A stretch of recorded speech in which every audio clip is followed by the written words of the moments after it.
Hoy día un tema muy interesante en psicología. Hoy día vamos a hablar acerca y sobre el desarrollo humano. ¿Ok? Entonces, a ver, veamos ahí. Vamos a ver, profesor, ¿qué entendemos por desarrollo humano? ¿Qué es el desarrollo humano? Cuando nosotros hablamos del desarrollo humano, chicos, hay que entenderlo claramente. El desarrollo humano es el conjunto de cambios físicos, cambios psicológicos, cambios conductuales que experimenta el ser humano desde la concepción hasta la muerte. Esto está dentro de la perspectiva de la teoría del ciclo vital, desde la concepción hasta la senectud. Por eso, ojo, estos cambios son estudiados por muchas disciplinas. Ahí tenemos la psicología del desarrollo o llamada psicología evolutiva. Apunta eso. Psicología evolutiva, psicología genética. Máximo exponente de ella, Jean Piaget. Interesante. Cuando hablamos de la teoría del ciclo vital, esta teoría nos habla de etapas o periodos en el desarrollo humano, desde la concepción hasta la muerte. Por eso, esta división en etapas de la existencia humana es una construcción teórica y social.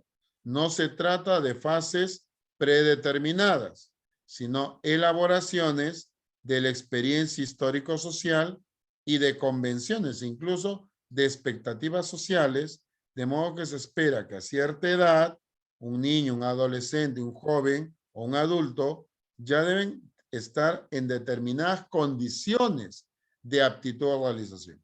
Por eso cuando se dice el desarrollo humano es el conjunto de cambios físicos, psicológicos y estabilidad.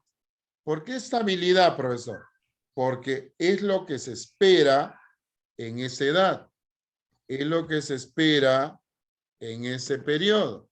Entonces, cuando nosotros hablamos de lo que es, en este caso, el desarrollo, lo que es el desarrollo, es importante tener claro que para eso también hay que considerar justamente, ¿no?, que los cambios no solamente son cuantitativos, sino cualitativos.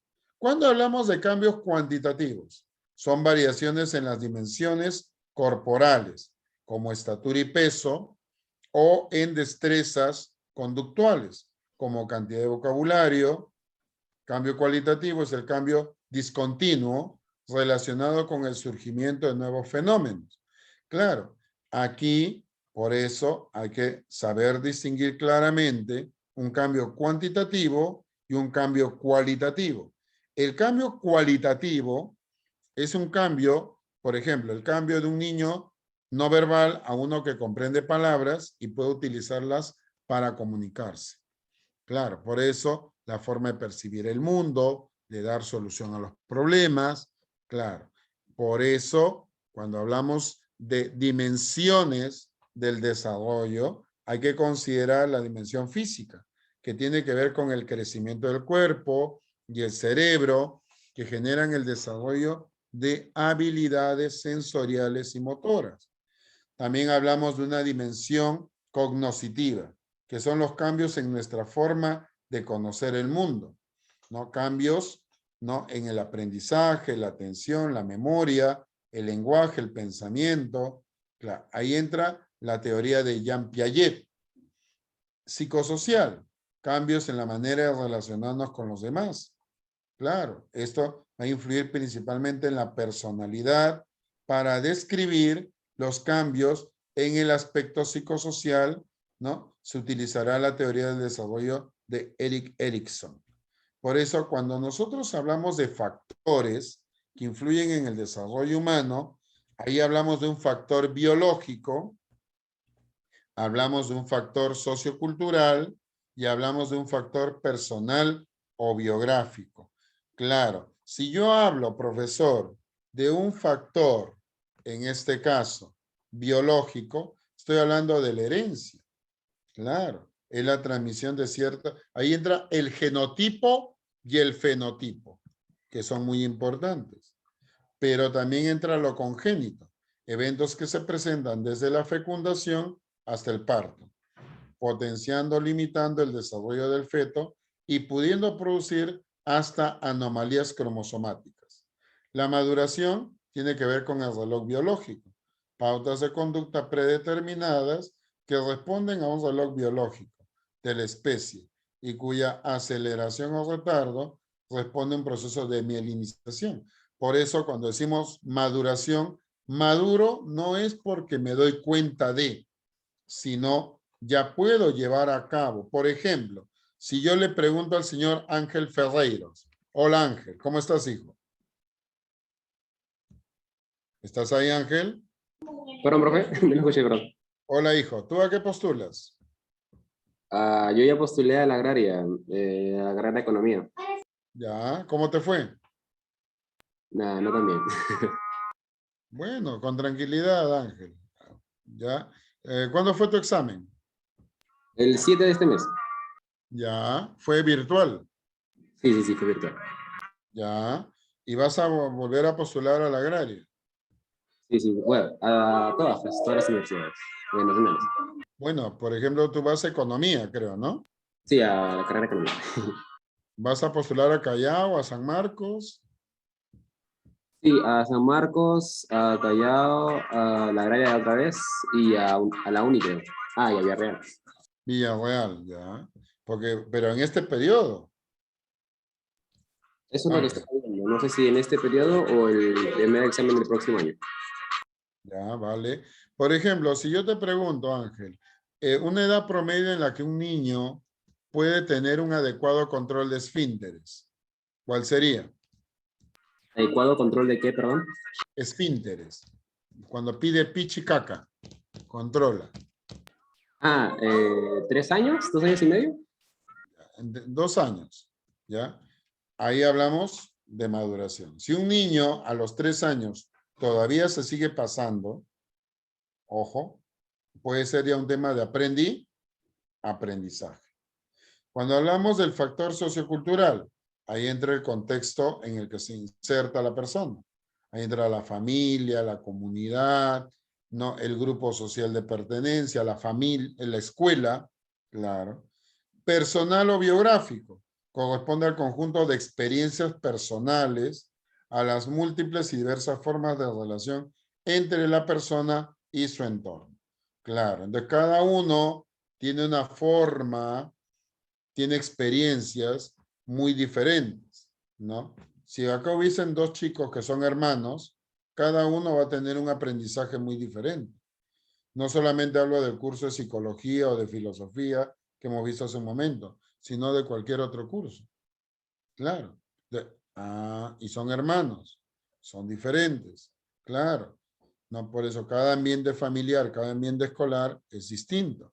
Entonces vamos a ver ahí, por ejemplo, ¿no? Que hay etapas del desarrollo humano. Desde la etapa prenatal hasta la adultez tardía. Claro, por eso cuando nosotros hablamos de lo que es justamente, ¿no? Lo que viene a ser, ¿no? Eh, el desarrollo humano propiamente dicho, entonces cada persona tiene un desarrollo muy diferente. No Bienvenido. todos somos iguales, no todos vemos la realidad de la misma forma, no todos argumentamos igual. Entonces, ¿cómo es esto, profesor? Para poderlo entender claramente en ese punto. Por eso vamos a ver acá, estemos atentos para poder comprender. Veamos acá. Hablamos de cambios. Hablamos de desarrollo, vemos con lo que es desarrollo humano. Cuando hablamos de desarrollo, hablamos de cambios. Cambios que permanecen luego como parte del repertorio del individuo. Y por eso decimos que son cambios con estabilidad o procesos de cambio y estabilidad en el individuo. Estos cambios se dan en 3 dimensiones. En una dimensión física, que se refiere a los cambios orgánicos. Una dimensión cognitiva, que se refiere a las habilidades mentales, a los procesos cognitivos. Y una dimensión social, que se refiere a las habilidades que uno utiliza para relacionarse socialmente. Todas estas dimensiones y estos cambios que se dan en estas dimensiones se han producido por la presencia o a partir de ciertas variables. Esas variables pueden ser biológicas y en este caso hablamos de variables biológicas genéticas para referirnos a lo que se ha producido por acción de la herencia. Entonces, hay algunos cambios que se producen y que son motivados por genes. Decimos que son cambios genéticos o variables biológicas de tipo genético las que intervinieron para que este cambio se produzca. Hay además otras variables que son no genéticas y nos referimos así a aquellos factores o agentes que provocan modificaciones, sea en la dimensión física, en la dimensión cognitiva, difícilmente en la dimensión social, pero que se produjeron, aparecieron durante el periodo intrauterino, pero que sin embargo no eran hereditarios. Por ejemplo, un accidente que pueda tener una madre gestante o una enfermedad que pudiera tener y que cause alguna alteración. Hablamos en ese caso de una variable biológica, porque ese tipo biológico incide dentro de lo que es el organismo, pero no es genética, o sea, no es hereditaria. Otra de las variables que inciden en los cambios o en el desarrollo humano es el aprendizaje, sobre todo el aprendizaje inicial. El aprendizaje inicial se refiere a aquello que vamos aprendiendo cuando somos pequeñitos, aquello que ni siquiera nos damos cuenta que aprendemos. Muchos de estos aprendizajes son pues inconscientes, productos de la imitación de aquellos que funcionan como modelos, nuestros padres, nuestros tíos o las personas que se encargan de criarnos. También influyen como variables en estos cambios que hablamos en el desarrollo humano, el entorno familiar, las costumbres, los hábitos, lo que la familia dice que está bien o que está mal, y el entorno escolar, lo que la escuela permite, lo que la escuela te enseña, porque son los que te van formando hábitos, y los hábitos luego serán la base de toda tu actividad. También incide como variable en este desarrollo natal que empieza con la concepción y termina en el momento del parto, del alumbramiento. Luego hablamos de un periodo de la infancia que va desde los 0, al momento que nació, hasta los 3 años, un periodo denominado niñez temprana, que va desde los 3 hasta los 6 años. Luego tenemos niñez intermedia de 6 a 11, posteriormente el periodo de adolescencia, que va desde los 11 hasta los 20 años, y a partir de allí hablamos de adultez. Y probablemente ustedes recordarán que en el colegio les mencionaban juventud, adultez y ancianidad o vejez. Hoy hablamos de adultez y la razón por la cual lo mencionamos así es por el hecho de la responsabilidad social. Entonces decíamos, el joven es aquella persona que se está preparando para asumir responsabilidades sociales. Hoy en día vemos que una persona de 22, 23, 24 años puede ya estar independizado, puede estar asumiendo responsabilidades sociales y eso le ha permitido ingresar dentro de esta categoría denominada adultez. Sí, separamos algunos tipos de adultez y entonces hablamos de una adultez temprana o adultez joven para referirnos a ese periodo de 20 a 40, adultez intermedia para lo que siempre llamábamos adultez y adultez tardía, que era lo que llamábamos vejez o senectud. Y decíamos antes, es el periodo de declive donde el sujeto pasa a ser una carga, etcétera, etcétera. Hoy en día vemos que hay personas que pueden tener 65 más, 70, 75, 80, 87, acuérdense del premio Nobel, acuérdense del presidente, ¿no? Son personas que tienen más de 65 años y que, sin embargo, siguen asumiendo responsabilidades sociales, siguen produciendo intelectual y económicamente, y en ese sentido siguen siendo adultos. Pero hablamos de una adultez mayor. Por eso es muy interesante ver ahí justamente, ¿no? Cuando se habla de las etapas del desarrollo humano, poder entender justamente cada una de estas etapas. Y es por eso, es clave poder entender que cada persona no es igual, ¿no? Cada persona tiene una forma, ¿no? De acuerdo a su etapa, de acuerdo a su ciclo vital, pues de entender, definir, ¿no? Responder ante diferentes eventos o sucesos. Claro, ¿no? Entonces, es importante comprender justamente en esa línea que cuando nosotros hablamos, ¿no? De lo que es el, el desarrollo humano, ¿no? Es clave, ¿no? En nuestra vida, ¿no? Ir entendiendo que ciertamente, ¿no? El hecho de que, por ejemplo, hablemos de la etapa prenatal, que abarca desde la concepción hasta el nacimiento, es cuando uno de los miles de espermatozoides ha fecundado al óvulo. Claro, pues eso comprende las siguientes etapas. El cigoto, ¿no? Que va de la primera a la segunda semana, caracterizada por una rápida división celular, ¿no? Mitosis, meiosis. La fase embrionaria, que va de la tercera a la octava semana, se desarrollan las capas germinativas, a partir de las cuales se forman los principales tejidos y órganos.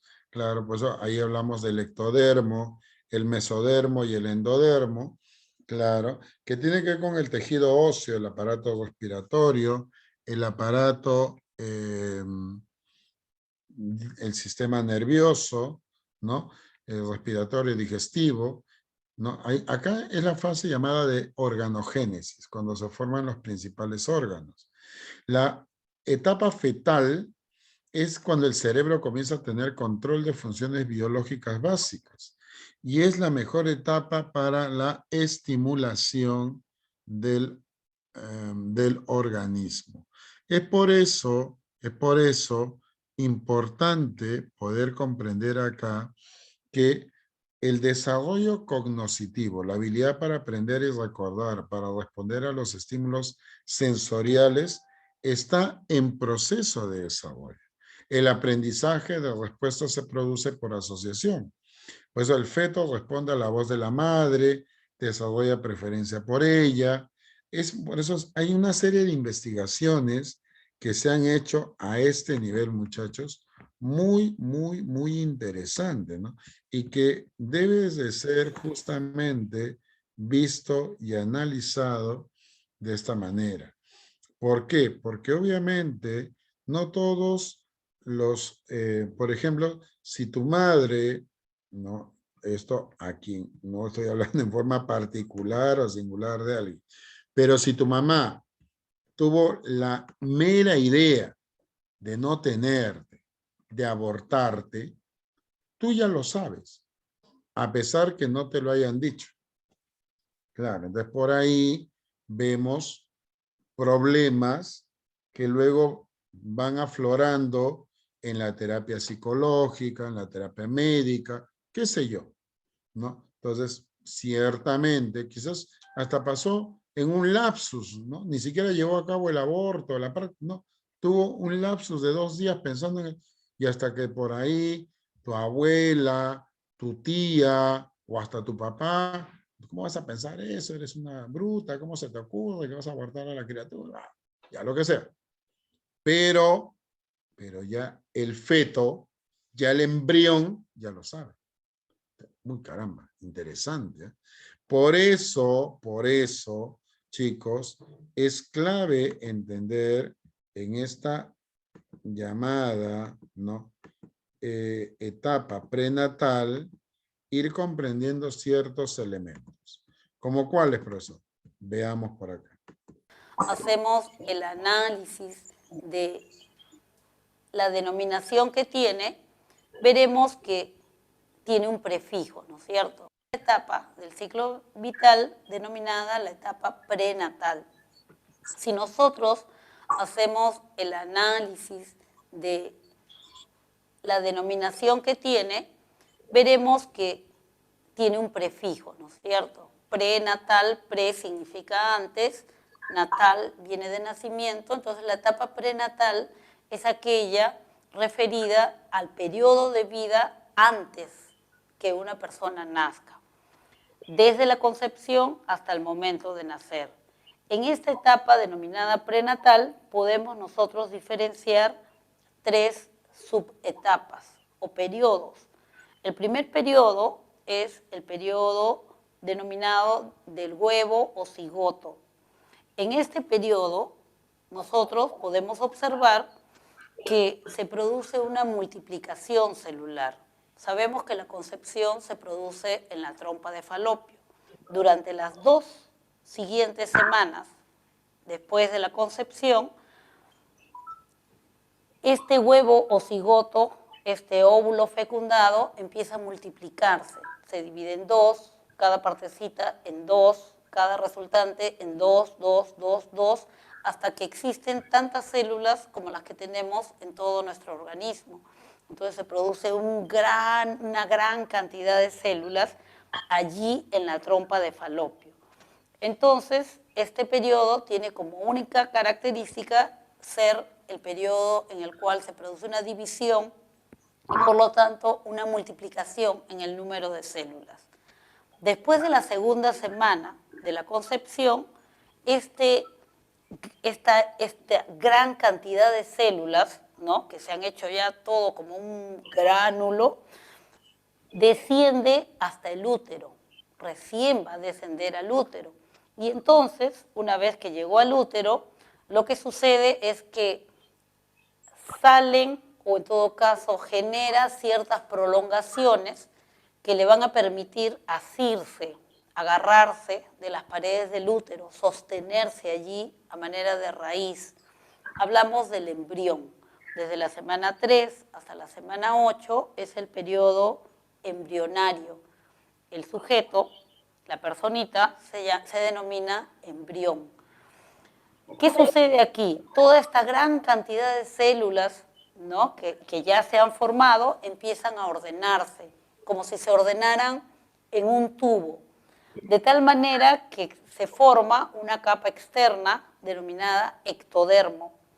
De este ectodermo, que son todas las células que quedaron afuera, que están como forrando ese tubo, se va a originar lo que es la epidermis, la piel, el sistema nervioso y el cabello también.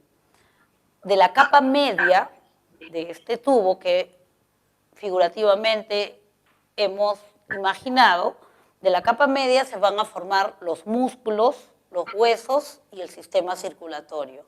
Y de la capa interna, más adentro, se va a formar lo que son los tejidos blandos, sistema digestivo, pulmones, etc. Entonces, fíjense, de la tercera a la octava semana se empiezan a definir todos los sistemas, a esbozarse, como si estuviéramos haciendo un boceto de un dibujo. Igualmente, empiezan a esbozarse, se separan y empiezan a unirse y a, de alguna manera, dibujar el sistema que van a formar. A partir de la octava semana, de la novena semana y hasta la 36 o 40 en que nazca, todo este embrión ya no ordena más, los sistemas ya están esbozados y entonces desde la semana 9 hasta las 36 lo que va a suceder es que cada uno de los sistemas va a perfeccionar sus estructuras. Entonces, el sistema nervioso va a empezar a funcionar mejor, va a empezar a delimitar mejor lo que son sus células y su recorrido. A partir de la semana 9 y hasta la 36, todos los sistemas empiezan a depurarse, a mejorar, y el sistema nervioso, con el cerebro de líder, empieza a controlar las diferentes funciones biológicas del resto de sistemas.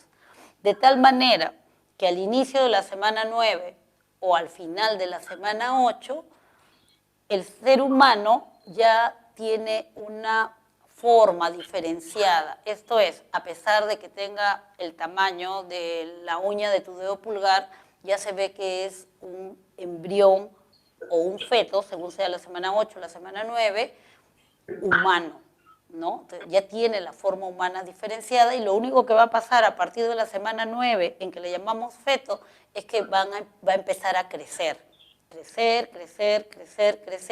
y esto implica que las estructuras que forman cada sistema se empieza a perfeccionar, empieza a mejorar y empieza a funcionar el sistema como tal. O sea, cada una de las estructuras que se formaron empiezan a organizarse y empiezan a trabajar coordinadamente. El cerebro toma el control de las diferentes funciones biológicas y empieza pues a funcionar, aunque rudimentariamente al comienzo, sistema nervioso, circulatorio, endocrino, digestivo, etcétera, o visceral, etcétera, ¿no? Aparecen, ya que el sistema nervioso empieza a tomar el comando de todo, lo que se denomina conductas reflejas. Quiere decir que ya empiezan a haber reflejos y por lo tanto el cerebro empieza también a perfeccionar su funcionamiento. Si quisiéramos nosotros encontrar, aunque fuera de una manera de repente un poco forzada, algún tipo de cambio, algún cambio de tipo cognitivo, ¿no? En esta etapa prenatal, lo único que podríamos mencionar es la existencia de reflejos. Y en ese sentido, diríamos que se puede producir un aprendizaje. Aprende a reaccionar ante determinado tipo de estímulos. Y probablemente sea el único cambio cognitivo que encontremos en el periodo prenatal, los reflejos. Igualmente, si quisiéramos encontrar un cambio a nivel psicosocial, lo único que podríamos encontrar es la comunicación, si quieren entre comillas, que establece este feto con su madre. Entonces sabemos que esta comunicación existe y sabemos que esta comunicación tiene que ver indudablemente con descargas hormonales, con descargas de neurotransmisores, pero finalmente es comunicación. La mamá le habla a su feto y el feto se tranquiliza, ¿no? Entonces hay una suerte de comunicación, aunque esta pueda ser muy diferente a la comunicación a la que nosotros estamos acostumbrados. Es interesante justamente ver esta parte, justo como también lo está exponiendo acá la maestra, porque vamos a encontrar acá la infancia. Al nacer y durante los primeros meses predominan los reflejos en el infante. Por eso la infancia abarca desde el nacimiento hasta los 3 años, que son acciones o movimientos involuntarios. Algunos de ellos son espontáneos y forman parte de las actividades habituales del bebé. Por eso se habla de la etapa neonatal. El neonato se le llama así al infante durante el primer mes de vida, que es muy diferente al lactante. El lactante, como su mismo nombre lo dice, es el infante que necesita lactancia materna. Claro, la lactancia, ¿no? Claro, beber, ¿no? O necesita, por ejemplo, alimentación que le brinde la madre o la persona que lo cuida. Ahí encontramos reflejos como el reflejo de succión, el reflejo de búsqueda u orientación, el reflejo de Babinski, el de prensión palmar o darwiniano, ¿no? hay que considerar esto. Justamente por eso, estos reflejos son innatos. Nacemos con ellos. Ojo, por eso cuando se habla de succión, chupa cualquier objeto que se le pone cerca a la boca. No es un aprendizaje, es un reflejo. Hablamos de la búsqueda u orientación. Se produce cuando al tocarle la mejilla, voltea la cabecita hacia el lugar de donde provino la estimulación. Claro. Por eso, ahí podemos encontrar también el reflejo de Babinski, ¿no? La planta del pie o el dedo pulgar se desplaza hacia atrás mientras los otros dedos se mueven como un abanico. La aprehensión palmar o darwiniano, si se le pone un objeto en la palma de la mano, el bebé cierra la mano. Entre los 2 y 18 meses suelen iniciar la marcha autónoma. Claro, por eso ya puede ser capaz de saltar, rodar, correr, trepar. Pues hay una tendencia a realizar movimientos largos cuando, por ejemplo, quiere coger un objeto, para lo cual solo necesita usar la mano. El infante usa todo su brazo. Estira esta acción. Estira, ¿no? Entonces, ahí está. Pero cuando hablamos del desarrollo cognoscitivo, y ayer nos dirá que es la etapa sensorio-motriz. Esto lo hemos visto en el tema de la inteligencia, de alguna manera. Es la etapa donde ya comienza a superar, ya no necesita solo tocar, sentir el objeto, usando conductas motoras y reflejas, sino el objeto existe a pesar de que salió del campo visual. Ojo, por eso la permanencia del objeto. Se da la función simbólica, la imagen. Es muy interesante, ¿por qué? Porque acá también se da la llamada imitación diferida. Se produce cuando el niño evoca una situación pasada y la reproduce, imitando la acción en ausencia del modelo. Claro, por eso es muy importante ver justamente esto. El juego simbólico. Cuando hablamos del juego simbólico, es el tipo de juego donde predominan los símbolos. Por eso, él agarra un lapicero y lo mueve por el aire como si estuviera volando. ¿No? El lapicero simboliza un avión. Es un juego simbólico, claro. Ahora, es cierto que Erickson nos habla de que hay un conflicto, confianza versus desconfianza. ¿Por qué? Porque acá el infante depende completamente de la madre para poder sobrevivir. Ella le da de comer y lo protege del frío. Por eso, si logra conseguir esto, va a sentir confianza, seguridad. Pero aprende a confiar en la madre cuando ella satisface sus necesidades y a no confiar cuando no lo hace. Entonces, y hay otro conflicto, que es la autonomía versus vergüenza y duda. Se produce cuando el niño empieza a caminar, se vuelve muy autónomo y quiere ir a todos lados. En algún momento sube unos escalones, uno tras otro, luego se detiene, mira la altura y al darse cuenta que no sabe cómo bajar, se asusta. Claro. Hace cosas con autonomía. Sin embargo, a veces la duda y la vergüenza lo frenan. No, detente. Claro, es la etapa donde toma conciencia de sí mismo. Claro, al mirarse en el espejo, al lado de otro niño, toca y mira su propio cuerpo. Y luego mira la imagen del otro niño dándose cuenta que es alguien diferente. Conciencia de sí mismo. Entonces, chicos, esto es muy importante para poder comprender justamente lo que es la infancia. La infancia no es solamente una etapa más del desarrollo humano, no. La infancia involucra una etapa donde vamos a encontrar justamente una serie de eventos y sucesos que nos ayudarán a comprender mejor todo esto. ¿Cómo así, profesor? Veamos acá, estemos atentos. De la infancia. Este bebé nació y entonces, y hasta los 3 años, vamos a observar que se producen ciertos cambios uniformemente a nivel físico, a nivel cognitivo y a nivel psicosocial. ¿Cuáles son los principales cambios que vemos en este pequeñito de 0 a 3 años físicamente? Los primeros meses, primer segundo, tercer, a veces hasta cuarto y quinto mes, vemos que existen reflejos. Dijimos que en el periodo prenatal los reflejos son lo que mantienen al niño.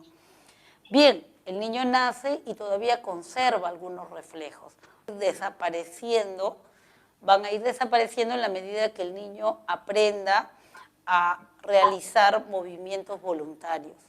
Pero inicialmente los reflejos todavía existen, ¿no? Le frotas la mejilla y voltea hacia donde le frotaron la mejilla. Entonces, durante los primeros meses se observa que a nivel físico todavía hay presencia de reflejos. A partir del año y hasta el año y medio aproximadamente, uno de los principales cambios a nivel físico es el dominio y el logro de la marcha. Se para y empieza a caminar y eso aumenta su estimulación. Empieza a desarrollar habilidades motoras gruesas y cuando hablamos de habilidades motoras gruesas nos referimos a aquellas habilidades en las cuales involucra todo su cuerpo. Camina, de repente sube las escaleras con ayuda, pero sube las escaleras, ¿no? Mueve sus piernecitas, etc. Entonces, todas aquellas habilidades, estamos hablando hasta los 3 años, progresivamente va dominando más y más su cuerpo para saltar, para caminar, para subir a la silla, para bajar de la cama. A eso le llamamos habilidades motoras gruesas. También, más o menos en este intervalo de 12 a 18 meses, el niño aprende a hacer movimientos largos. Esto es estirarse para agarrar algo que está fuera de su alcance, por ejemplo eso, ¿no? Entonces, esos son los principales cambios que se dan a nivel orgánico o fisiológico, ¿no? Cognitivamente, con desarrollo cognitivo nos vamos a referir a todos los cambios en los procesos mentales, o procesos mediadores o procesos cognitivos. Aquí, de 0 a 3 años, vemos que durante el primer año, que todavía no hay pensamiento bien desarrollado, el niño tiene lo que Piaget llamó un pensamiento sensorio-motriz. Sensorio porque se guía por las sensaciones, motriz porque a cada sensación hay un movimiento de respuesta, hay una reacción. Entonces, durante el primer año, el niño aprende a reaccionar ante determinadas circunstancias y a eso le llamamos pensamiento sensorio-motriz. Otro logro importante en esta etapa es la permanencia del objeto. Así le llamamos cuando el niño es capaz de detener o de interiorizar el mundo de manera muy rudimentaria al comienzo, pero interioriza, o sea, se acuerda de algo. Una señal que nos puede dar el indicador de que sí, ya hay permanencia del objeto es cuando el niño empieza a imitar en ausencia del modelo. Esto es, lo llevas al parque, ve a los patitos que están nadando y llega a la casa y dice, y el patito hacía así, ¿no? Entonces, ya no está el modelo presente, pero lo tiene aquí, o sea, lo logró interiorizar. El niño sabe que el objeto no desaparece, ¿no? Sino que permanece. Hacia los 3 años, aproximadamente, aparece lo que se conoce con el nombre de función simbólica. Esto es, el niño empieza a simbolizar, a utilizar símbolos. Está jugando y de repente el lapicero es su avión. El lapicero, después en otro momento, ya no es el avión, es de repente una persona que está jugando con él, el soldado, etc. A eso le llamamos función simbólica. Después de ello, de aprender a utilizar símbolos, él empezará a armar historias con esos símbolos. Y a eso le llamamos juego simbólico. Entonces empieza a armar historias, fundamentalmente utilizando los símbolos. En este periodo de la infancia también vemos que a nivel psicosocial se producen también algunos cambios. Para desarrollar esta parte del desarrollo psicosocial, vamos a remitirnos a la teoría de Erik Erikson. Erik Erikson es un psicólogo que entiende el desarrollo psicosocial a partir del vencimiento de ciertos conflictos. Esto es, en cada etapa el niño presenta conflictos, ¿no?, entre diferentes actitudes, y el logro del conflicto, la solución al conflicto implica el desarrollar una actitud determinada, y eso lo eleva de nivel. Entonces, Erikson nos dice que el primer conflicto que enfrenta el niño es el conflicto de confianza versus desconfianza. Hacia el año aproximadamente desarrolla aquello que se conoce con el nombre de apego, confianza hacia la persona que lo cría, y con esa persona se siente bien, se siente seguro y es capaz de darse libertades como para ir a explorar, porque sabe que esa persona no lo va a abandonar. Pero entra en conflicto si confiar en los demás o no confiar. O sea, ese es su primer conflicto. Confianza versus desconfianza. El conflicto se definirá cuando el niño aprenda a confiar también en otras personas. Y ustedes se darán cuenta de eso cuando el niño ya es capaz de salir o quedarse con otra persona diferente a la persona que lo cuida. Entonces ya aprendió, ya venció ese conflicto. El segundo conflicto, dice Erikson, se produce de los 2 a los 3 años y es el conflicto autonomía versus vergüenza. El niño de 2 años ya es más autónomo, o sea, puede ayudar inclusive a quitarse las medias, puede hacer algunas cositas él solo, pero le da vergüenza o siente duda por hacerlas solo, porque teme también que no le vaya bien, ¿no? Entonces, ese es el segundo conflicto. En este periodo de la infancia, él empieza a tomar mayor conciencia de sí mismo. Esto es, ya se da cuenta que su cuerpo es de él y que él es diferente a los demás y se reconoce frente al espejo. A eso le llamamos tener conciencia de sí mismo. Es muy interesante, si nos damos cuenta, porque posiblemente a más de uno, cuando hemos hablado o estamos hablando de esta clase, posiblemente se te viene al recuerdo, por ejemplo, tu etapa de la infancia. Y posiblemente mucho de esto tiene que ver también un poco contigo, conmigo, ¿no? Hemos vivido esta etapa, claro. Pero la niñez temprana, que va desde los 3 a los 6 años, define su lateralidad. Esto es, muestra preferencia por el uso de una de sus manos. Puede ser que seas ambidiestro, pero hay la predominancia en la mano derecha o la mano izquierda. Desarrolla sus habilidades motoras. Es capaz de dibujar, abotonarse la camisa, atarse, ¿no?, los zapatos y otras actividades. La coordinación gruesa, pasamos a la coordinación fina, si nos damos cuenta. Esta etapa va desde los 3 hasta los 6 años. En este momento hay que ser claros en algo. ¿En qué, profesor? Que cuando nosotros hablamos de la niñez temprana, Piaget a esta etapa le llama etapa preoperacional, en el cual confunde todavía la realidad con la fantasía. Por eso, vamos a ver que presenta, por ejemplo, un pensamiento egocéntrico. O sea, es incapaz de ver las cosas desde el punto de vista de la otra persona que no sea el propio, desde su propio punto de vista. Por eso, Juanito vio una película que le gustó mucho y él cree que a todos los niños le gustó esa película o ese dibujo. Claro, pensamiento egocéntrico. Alguien me dirá, profesor, yo tengo algo de eso, yo soy egocéntrico. Claro, pero tu egocentrismo es racional. Eso lo veremos en la siguiente clase cuando hablemos de la adolescencia. Pero acá el pensamiento egocéntrico es muy diferente. El animismo. ¿Qué es animismo? Claro, las cosas tienen vida e intenciones como él o como ella. Pues o darle vida a objetos inanimados.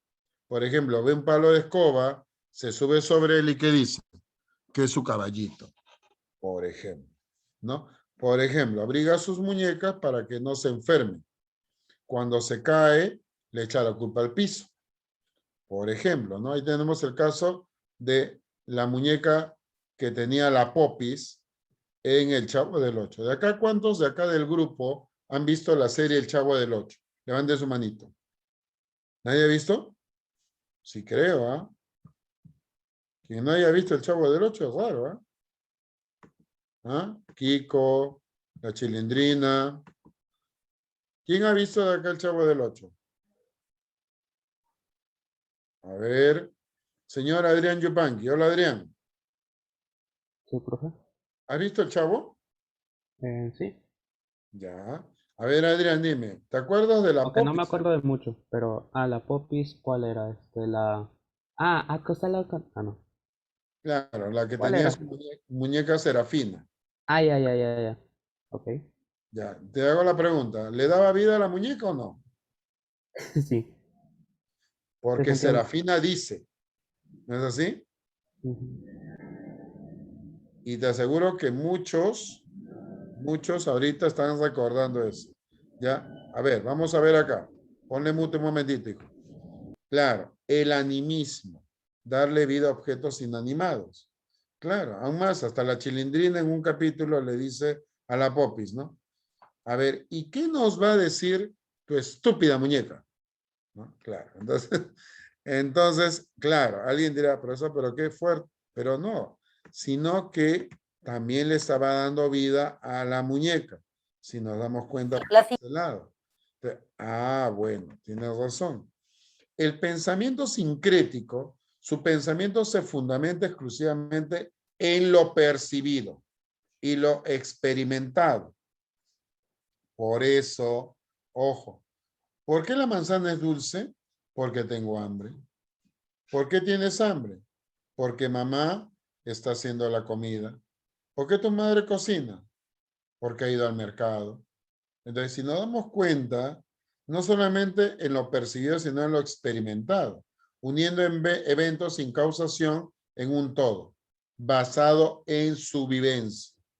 Por eso percibe la realidad de manera excesivamente interconectada y global. Por eso explica unos acontecimientos en función de otros, que simplemente ocurrieron al mismo tiempo, como si los hechos que suceden juntos se implicasen recíprocamente. Y no siempre es así. Eso lo sabes tú porque eres adolescente. Lo sé yo porque soy adulto. Pero a un niño, como que todavía le cuesta mucho trabajo, claro, porque todavía no está en esa capacidad. No significa que no va a llegar a esa capacidad. Claro que va a llegar a esa capacidad, pero todavía no está en ese nivel de cambio. Erickson nos dirá que en este periodo se presenta el conflicto iniciativa versus culpa. Por él, los niños se aventuran a hacer cosas. Salen a la calle, se trepan en muebles para alcanzar objetos, y algunas de esas actividades podrían terminar mal. Romperse el adorno, perderse, y aprenden entonces que algunas de sus acciones tienen aprobación y otras no. Culpa. Ahí viene la cuestión moral. La iniciativa lo lleva a hacer cosas nuevas, pero a veces estas son sancionadas y el niño siente culpa.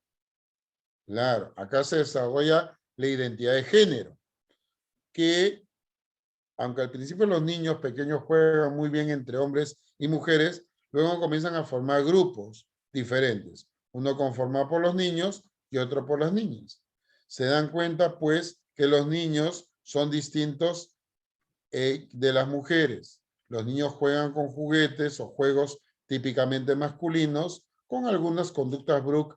Ahí vienen los estereotipos, los prejuicios, sí, el rol de género, que ya lo hemos visto en alguna clase, también, claro, pero a partir de eso, el niño y la niña va construyendo un poco su esquema de la realidad.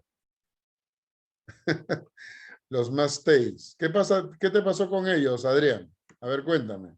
No, los Max Steel eran muñecos de plástico bien duros. ¿Ya? Y, y a veces a uno, me ha pasado, de que se le ocurría golpear cualquier cosa con eso. Como son bien duros y bien resistentes, uno se podía ponerse tosco con esos juguetes. También, ¿no? Yo me acuerdo, por ejemplo, mi hija, por ejemplo, tenía la tendencia a jugar con estas Monster Heights, ¿no?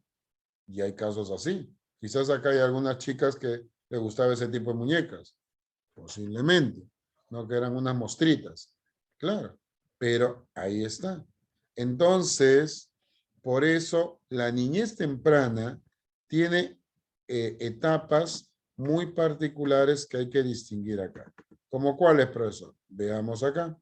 Siguiente etapa es la etapa denominada niñez temprana. Aquí hablamos de los niños de 3 a 6 años. En este periodo observamos que el crecimiento físico continúa y el niño empieza a adoptar o a tener las proporciones más semejantes al adulto. Esto es, cuando era más pequeñito, 1 año, por ejemplo, la cabeza es casi la tercera parte de toda su longitud. Sin embargo, un niño de 4, 5, 6 años, su cabecita ya no es la tercera parte de toda su longitud, porque su cuerpo empezó a crecer en el tronco y las extremidades. Entonces, las proporciones son más parecidas a las proporciones que tiene cuerpo-cabeza en un adulto. El crecimiento, entonces, es de ese tipo, ¿no? Proporcional o semejante al adulto. El apetito en este periodo de vida de la niñez temprana disminuye. El niño ya no come cada 2 horas, el niño tiene un horario de alimentación parecido también al adulto. Desayuno, almuerzo, comida, media mañana, media tarde. Pueden producirse problemas de sueño y esto es porque como ya hay permanencia del objeto, como el niño ya piensa, aunque sea rudimentariamente, como ya puede interiorizar el mundo y acordarse de lo que ha sucedido o lo que ha vivido, puede tener problemas en lo referente a pesadillas, en lo referente a sueños. En este periodo también se va definiendo lo que es la lateralidad. La lateralidad se refiere al dominio de una mano o de una parte de su cuerpo en realidad. Cuando medimos lateralidad, es lateralidad en el ojo, en la mano y en el pie. Pero como la mayor parte de nuestras actividades las hacemos con la mano, generalmente lo vemos en el uso de la mano, ¿no? Entonces decimos, es diestro si su mano dominante es la derecha y es zurdo si su mano dominante es la izquierda. Esta lateralidad se define en este periodo de vida, 3, 4, 5, 6 años. Las habilidades motrices gruesas continúan perfeccionándose, desarrollando. Ahora el niño ya baila, el niño puede... Antes de que el sujeto, la persona, el niño, haya podido tener básicamente 2 operaciones, la conservación y la reversibilidad. Reversibilidad quiere decir que vuelvo al punto de inicio y esto todavía no lo domina. La principal característica de este pensamiento denominado preoperacional es lo que se conoce con el nombre de egocentrismo o pensamiento egocéntrico. Acuérdense que estamos hablando de pensamiento, no estamos hablando de actitud, de emociones, ni de que es egoísta. A eso no se refiere. El pensamiento egocéntrico es un tipo de pensamiento limitado. Egocéntrico significa que yo soy el centro. Significa que el niño solo tiene una perspectiva, una forma de ver las cosas, la propia. Y por lo tanto es incapaz de ponerse en el lugar de la otra persona. Entonces, por ejemplo, si tú le preguntaras, ¿tienes hermanos? Sí. ¿Cuántos? 1. ¿Cómo se llama? Coqui. Ya. ¿Y Coqui tiene hermanos? No, él no tiene hermanos.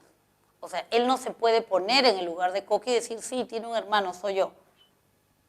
¿Se dan cuenta? A eso se llama pensamiento egocéntrico. No se puede poner en el lugar de la otra persona.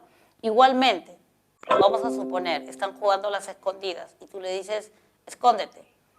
Ya, nadie te tiene que ver, se tapa los ojos. Ya está, pero te estoy viendo. No, no veo nada. O sea, él cree que como él no ve, nadie lo ve. Tú le puedes explicar y tú puedes enseñarle, ¿no? Entonces, tú puedes decirle, a ver, yo me voy a tapar los ojos, yo no veo nada, ¿me ves? Sí, ya ves, cuando tú te tapas, yo sí te veo. Lo va a entender y lo vas a ayudar a desarrollar, pero espontáneamente él no puede ponerse en el lugar de la otra persona. El pensamiento egocéntrico nos lleva a lo que se conoce con el nombre de animismo infantil. Como él tiene vida, él cree que todo tiene vida. Y ustedes lo habrán visto. Se choca con la mesa, entonces la mesa es mala porque me golpeó. ¿No es cierto? Sube al carro, mamá, ¿qué es eso? La luna. Baja del micro y mamá nos persiguió. O sea, la luna está viva. ¿Por qué? Porque él está vivo también. Y sus muñecos tienen vida. Entonces, es esa etapa en la cual él juzga todo y le coloca a todos las características o bondades que él pueda tener. A eso se le denomina animismo infantil. Su pensamiento es sincrético. Lo sincrético es lo contrario de lo analítico. ¿Y qué significa esto? De que su pensamiento se guía por las apariencias, no analiza. Lo que él ve le parece que es. Y por lo tanto, y ahí hay que tener mucho cuidado, él se guía por los sentidos, por lo que escucha, por lo que ve. Entonces, si la mamá le dice, como no tomas la sopa, o como no tomes la sopa, a la hora que venga, no sé, el barrendero, le voy a decir que te lleve, él va a creer que realmente va a suceder eso, porque él lo escuchó. Entonces, en este tipo de pensamiento, iniciativa sobre las cosas, puede iniciar actividades diferentes, usa su fantasía para eso, pero a la vez eso entra en conflicto con el sentirse culpable por no cumplir con lo que le dicen los demás y hacer cosas por su cuenta.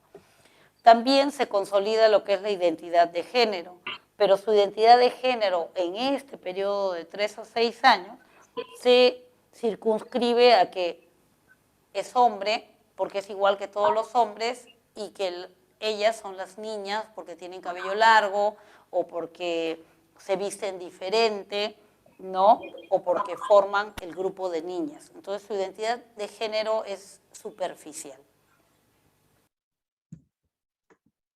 Es interesante ver acá justamente, ¿no? Porque cuando se habla, ¿no? De lo que es, en este caso, ¿no? Lo que vendría a ser la niñez temprana, ¿no? Hay que saberlo distinguir de lo que es la llamada niñez, ojo, y acá hay que ser muy claros, de lo que es la niñez intermedia. ¿Por qué, profesor? Porque en la niñez intermedia el crecimiento corporal se hace más lento. Esto va desde los 6 hasta los 11 años. Si hubiese acá algún chico que va a postular este fin de semana a Villarreal, hay que hacer la distinción. En Villarreal, a la infancia le llaman primera infancia. Y a la niñez temprana le llaman segunda infancia. Y acá recién hablan de niñez. Ya, es una clasificación también, ¿no? Pero por si acaso digo esto, ya, para que lo vayas anotando. Pero en la niñez intermedia que va de los 6 a los 11 años, Piaget señala que a partir de los 7 años, la inteligencia logra un nivel denominado operacional concreto. Claro, ¿por qué? Porque es la capacidad para operar mentalmente, análisis, síntesis, y relacionar la parte con el todo. Utiliza estructuras lógicas, es decir, entiende relaciones de causa-efecto, clasificaciones, seriaciones, relaciones espaciales. Entonces, por ese lado, es importante, ¿no? Poder entender ahí justamente que cuando se habla de lo que es, utiliza estructuras lógicas, es decir, entiende relaciones de causa-efecto, clasificaciones, seriaciones, relaciones espaciales. Claro, por eso el niño ya en esta edad ingresa a la escuela. Y el ingresar a la escuela es otro panorama. Tú mismo cuando has ingresado a la escuela. Claro, no era ya tu casa, donde quizás tenías una, entre comillas, mayor libertad. No. En la escuela es otra cosa. Es otra característica, dice Piaget, de la reversibilidad, por la cual logra entender que a cada acción u operación le corresponde una acción u operación contraria, que la regresa a su punto de inicio. Por eso, sin embargo, todas estas operaciones las realizan solo teniendo a la vista los objetos concretos. Por eso, todavía necesita tocar, manipular, accionar para poder entender. Por eso, el desarrollo cognoscitivo de un niño en esta edad no es igual que un adolescente. Por eso cuando encontramos, y seguramente te ha pasado a ti, no, por lo menos a mí me pasa a veces con mi hija, con la madre de mi hija, que a veces se me dice, es que la bebé, que a mi hija le molesta, porque ella tiene 14 años, le molesta cuando le dicen la bebé. Y por ahí, si a tu mamá o a tu papá le gusta decirte, bueno, quizás a ti te guste, pero a tu primo, a tu amiga, a tu amigo, qué bebé. No, claro, porque ya estás en otra etapa. La adolescencia es una etapa muy diferente. No lo vean por el lado de que ser adolescente es una desgracia. Para nada, para nada. Cada etapa tiene sus riquezas, tiene sus fortalezas y tiene sus debilidades. Vamos a ponerlo así. Pero Erikson identifica el conflicto laboriosidad versus inferioridad. Pues la madre le pide a la niña que cuide a su hermano menor y en un segundo su hermano se pierde de vista y luego se le escucha llorar porque se ha caído. La niña se siente mal por no haber cumplido con lo encomendado, laboriosidad. Pues es la etapa donde el niño, por ejemplo, yo te hago la pregunta, a ver, Álvaro. Hola Álvaro, ¿estás ahí? Meléndez, ¿estás ahí, hijo?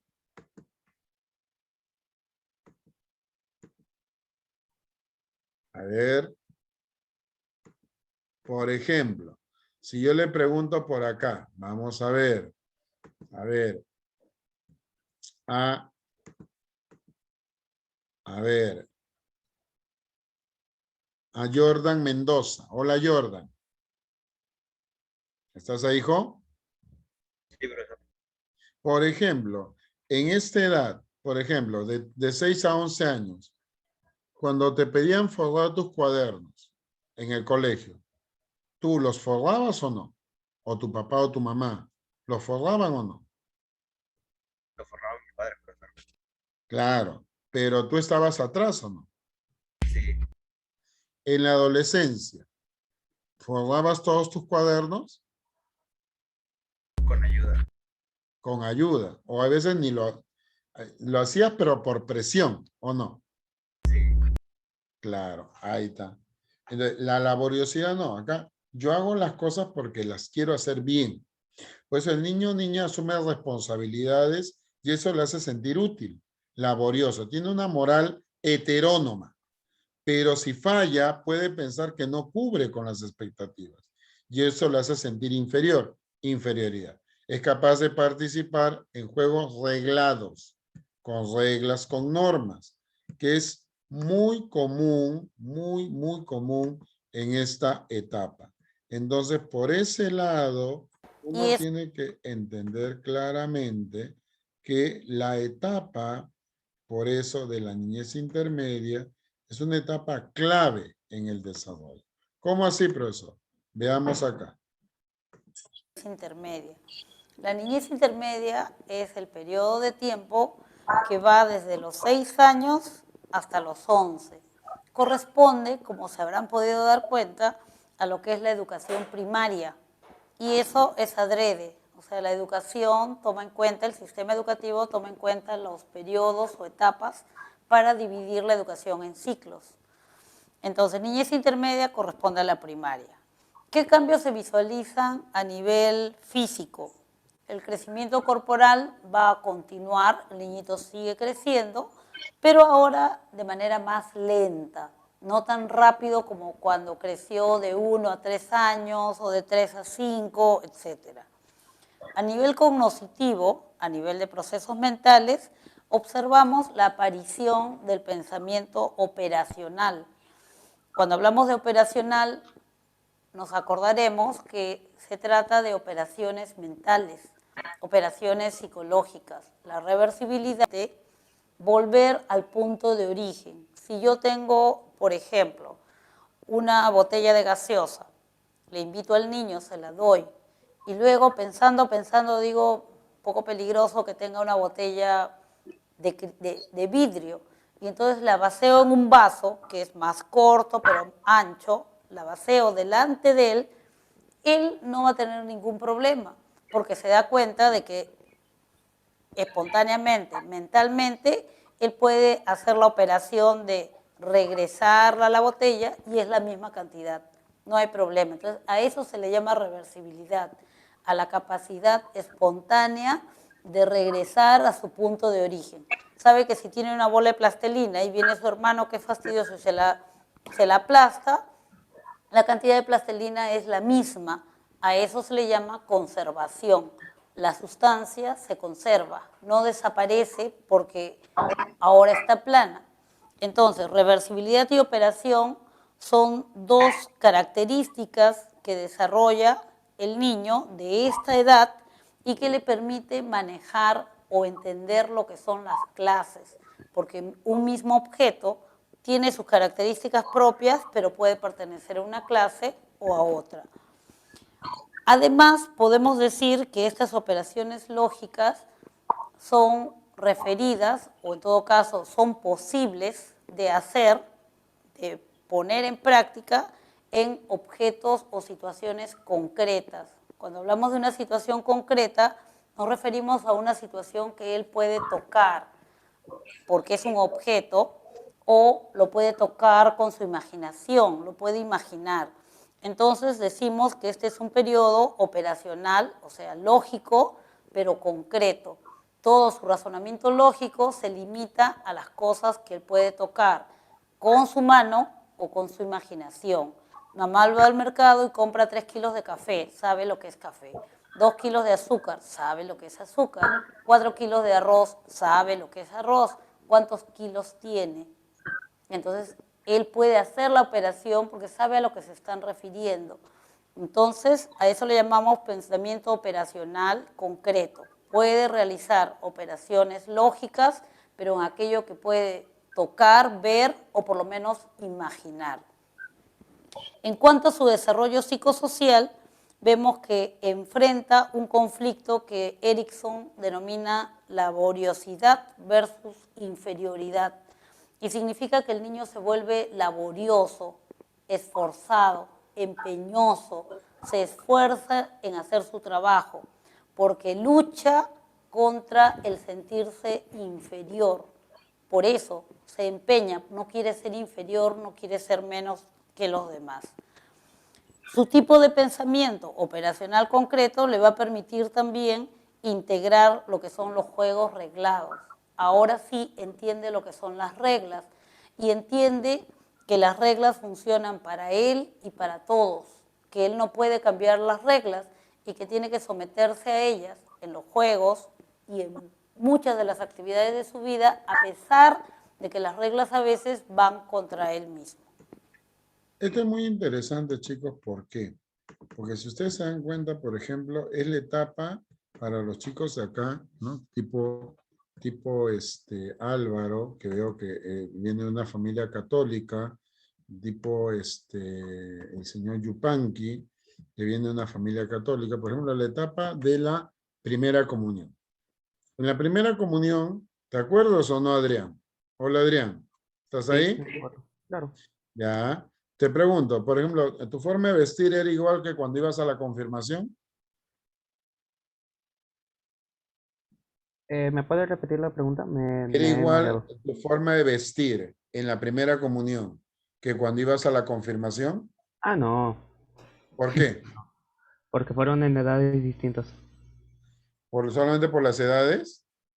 No, también los gustos han cambiado, también bueno, forma de vestir, bueno, da igual también la talla, porque he crecido demasiado en Te voy mi a primera poner comunión fue, una cosita, Adrián. Por ejemplo, ¿tenías cuaderno de tu catequesis en primera comunión, ¿o no? Sí. ¿En confirmación? No. Ahí está. Esa es una diferencia, ¿ves? ¿Te das cuenta? Exacto. Ahí está, fácil. Ya, vamos a ver. Vamos a ver ahora, chicos, las preguntas, ¿ya? Porque esto es importante también verlo por el lado de las preguntas, claro. Entonces, cuando nosotros hablamos, por eso, de preguntas, es muy interesante. ¿Por qué? Porque ciertamente, vamos a ver ahí, cuando se habla del desarrollo humano, hay que distinguir algunos momentos, y ahí está el material, ahorita lo voy a colgar acá para que lo podamos analizar. Le voy a apagar mi cámara. La 1 dice, la abuela de Samuel le comenta a una amiga que su nieto solo se deja cargar por su madre, y cuando esta persona intenta cargarlo, llora desconsoladamente. Según el desarrollo psicosocial planteado por Erickson, este es un caso que ilustra el conflicto denominado. ¿Cuál sería este conflicto? A ver. Claro. ¿Por qué? Porque es un bebé. Confianza versus desconfianza. Excelente. Muy bien, muchachos.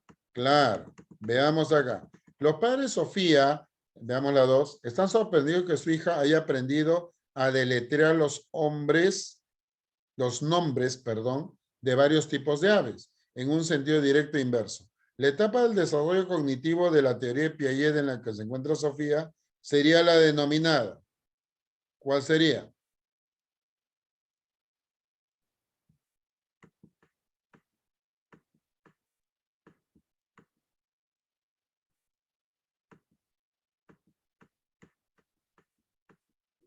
¿Ah?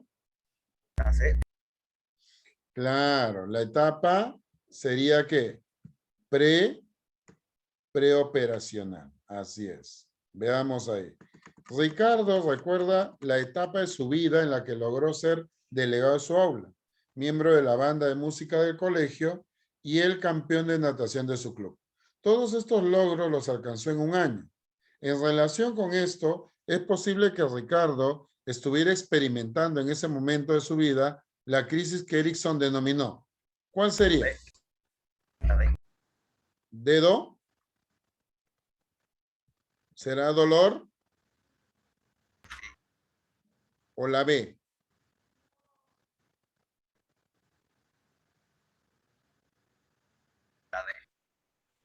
Dolor.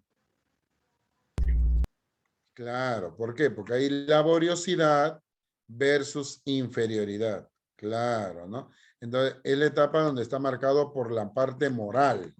Cuidado con eso, claro que sí. La talidomida